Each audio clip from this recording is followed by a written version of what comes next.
In a small village, there lived a stonecutter. Every day, he worked hard, cutting stones from the mountainside. Though he was skilled at his craft, he was unhappy and often grumbled about his life. One day, while he was working, he noticed a wealthy merchant passing by. The merchant wore fine clothes and was surrounded by servants. The stonecutter sighed and thought, "If only I were a rich merchant, I would be content and happy." To the stonecutter's amazement, his wish was granted. He found himself transformed into a wealthy merchant, dressed in fine clothes and surrounded by servants. But soon he realized that merchants were often troubled by business concerns and fears of thieves. His newfound wealth did not bring him the happiness he sought. One day, as he traveled, he saw a powerful king being carried in a grand procession. The people bowed and made way for the king. The stonecutter thought, "If only I were a king, I would be powerful and content." Again, his wish was granted, and he became a mighty king. He ruled over his subjects, and everyone feared him. But with power came great responsibility and the constant threat of rebellion. The stonecutter realized that even as a king, he was not truly happy.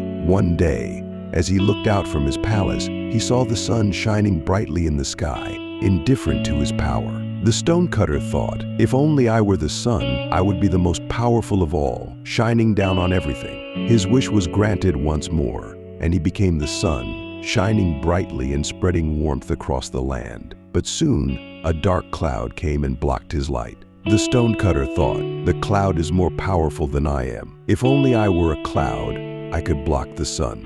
He was transformed into a cloud, and he blocked the sun's rays, bringing rain to the earth. But then, he felt a powerful force pushing him away, the wind. The stonecutter thought, "The wind is stronger than a cloud. If only I were the wind, I could move anything in my path."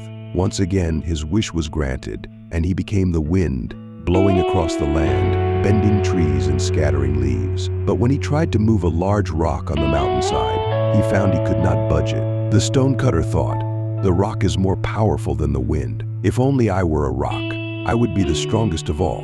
His wish was granted, and he became a mighty rock, strong and immovable.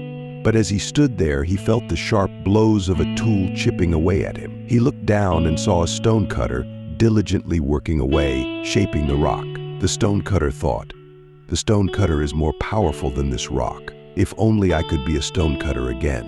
In that moment, he was transformed back into his original self, a simple stonecutter. But now he understood that true contentment comes from accepting who you are and appreciating what you have. The stonecutter's journey teaches us that chasing after what others have or envying different lives can lead us in circles, always searching for happiness that remains out of reach.